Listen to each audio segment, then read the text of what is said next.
시청자 여러분 안녕하십니까? 국내 최초의 의료건강 전문 방송 메디컬 TV가 준비한 정부 플라자 7. 지금 시작합니다. 먼저 오늘의 이슈 만나보시죠.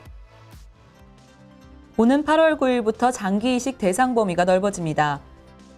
인류의 평균 IQ가 세대가 지날수록 점점 떨어지고 있습니다. 온열 질환자가 1,300명을 넘어섰습니다. 사망자는 14명에 이릅니다. 이 닦아도 계속 나는 입냄새, 원인은 의외의 곳에 있습니다. 비아그라 성분을 복용한 임신부의 출생아 11명이 사망해 파문이 일고 있습니다. 개정된 장기 이식법이 다음 달부터 시행됩니다. 큰 틀에서 보면 이식 가능한 장기의 범위를 넓힌 점과 이식 대상자 선정 기준을 완화한 것 등이 눈에 띕니다. 아직 흡족한 것은 아니지만 이 정도라도 장기 이식만을 기다리는 수많은 국내 환자들에게 희소식이 아닐 수 없습니다. 박정미 기자가 보도합니다. 오는 8월 9일부터 시행되는 개정된 장기 등 이식에 관한 법률 시행령에 따라 장기 이식이 가능한 범위가 넓어질 전망입니다. 현재 이식 대상 장기는 간, 신장, 심장, 폐, 안구 등 13개인데 올 하반기부터는 손과 팔도 이식 대상 장기에 포함됩니다. 심장 및 폐 이식의 경우 이식 대상자 선정 기준도 바뀌었습니다. 기준은 기증자와 이식 대기자가 같은 권역에 있는지 여부와 동일 혈액형 여부, 이식 대기자의 대기 기간 등입니다. 심장과 폐 동시 이식이 필요한 사람이 이식 대상자로 선정되기 어려운 현행 규정도 개선됐습니다. 질병관리본부는 손팔 이식을 받고자 하는 사람의 등록 기준과 신체검사 항목, 손팔 이식 절차 등 시행령에서 위임한 사항의 세부 기준을 구체화해 8월 9일부터 본격 시행할 계획입니다. 손팔 신체 검사에 대한 항목이 신설되는데요. 뇌사 기증자가 발생을 하면 이식 대기자하고 짧은 시간에 조직이 적합한지를 확인을 해야 되는 과정이 있습니다. 가장 적합한 이식 대상자를 선정하게 되는 과정이 필수적으로 필요하기 때문에 이 검사를 필수 항목으로 신설하는 겁니다. 신체장 검사 방법의 표준화는 모든 기관이 동일한 검체를 가지고 동일한 검사 방법에 의해서 음성, 양성을 판정함으로써 기관의 검사 방법에 따른 형평성 문제를 해결하고자 이 검사 방법 개선을 추진하게 되었습니다. 아울러 개정안은 생체 장기 적출 범위에 폐도 포함했습니다. 고위험 수술인 폐이식 수술은 현행법상 뇌사자의 장기를 기증받아 왔습니다.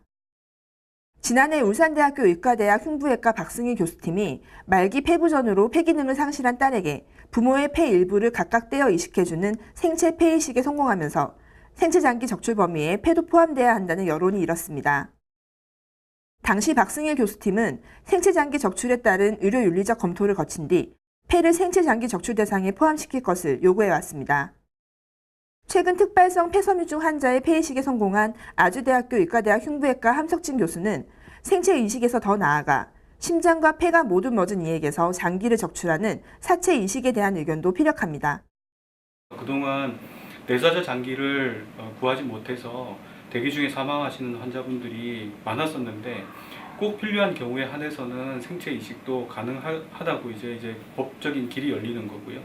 또 하나 제가 이제 말씀드리고 싶은 거는 폐장의 경우는 생체나 뇌사자의 장기가 아니라 사체의 장기도 많이 쓰거든요.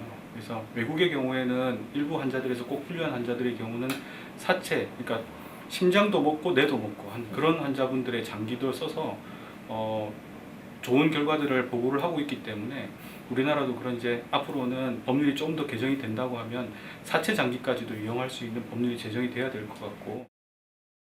정부에 등록된 장기 이식 대기자는 지난 3월 기준으로 34,984명입니다. 그중 실제로 뇌사 장기를 기증받은 사람은 17명 중 1명입니다. 환자들은 새로운 법의 시행에 따라 더 많은 이들이 생명을 나눌 수 있게 되기를 기대하고 있습니다. 메디컬 TV 박정미입니다.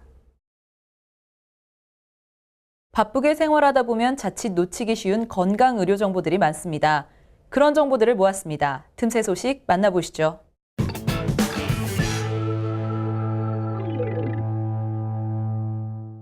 사람의 지능이 계속해서 낮아지고 있다는 연구 결과가 나왔습니다. 독서 기피 현상과 지나친 온라인 활동 등이 원인으로 꼽혔습니다. 노르웨이 라그나르 프리시 경제연구소 올레 로게베르그 박사팀은 1970년에서 2009년까지 노르웨이인 73만 명의 IQ를 분석한 결과 1975년 이후 세대의 지능지수가 계속 떨어지고 있다고 발표했습니다. 이는 독서를 기피할 뿐 아니라 온라인 활동의 증가 등 환경적인 요인에 따른 것으로 분석했는데요. 하지만 한국이 속한 동북아시아권에서는 여전히 세대를 거듭할수록 IQ가 꾸준히 높아져 주목됩니다. 숨막히는 폭염이 이어지면서 벌써 온열 질환자가 1,300명을 넘어선 가운데 사망자도 14명으로 늘었습니다. 질병관리본부 온열질환 응급실 감시체계 운영 결과에 따르면 집계를 시작한 5월 20일부터 23일까지 발생한 온열 질환자는 1,303명으로 집계됐습니다. 사망자도 14명으로 조사됐습니다. 특히 절반 정도인 636명이 지난주에 발생했는데요. 성별로는 남성이 1,002명으로 대부분이었고 60%가 50대 이상의 고령자였습니다. 20대에서 40대 사이의 청장년층 환자도 36%를 차지했습니다. 이번에는 오늘 보도된 생생한 보건의료 정보를 전달하는 미디어 포커스 시간입니다.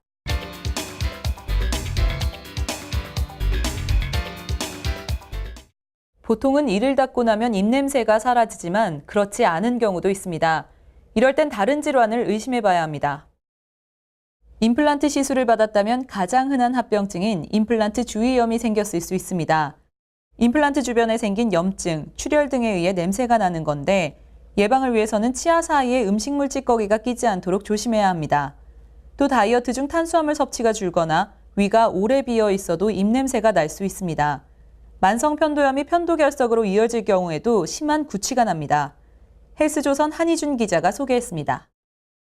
태아의 성장 촉진을 위해 비아그라의 주성분인 실데나필 약제를 복용한 임신부들의 출생아 11명이 사망해 파문이 일고 있습니다. 네덜란드에서 발생한 일입니다.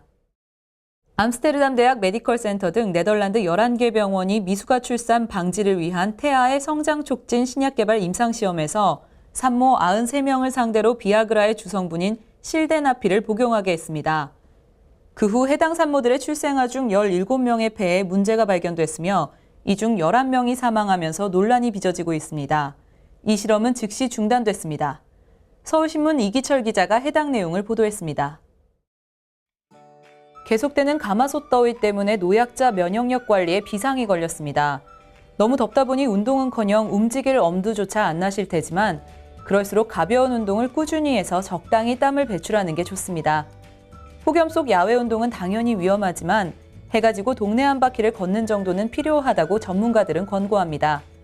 틈틈이 가벼운 스트레칭과 근력 운동도 챙겨서 해주시면 더 좋겠죠. 이 뜨거운 여름이 가고 난 뒤에도 건강은 남을 수 있도록 말입니다.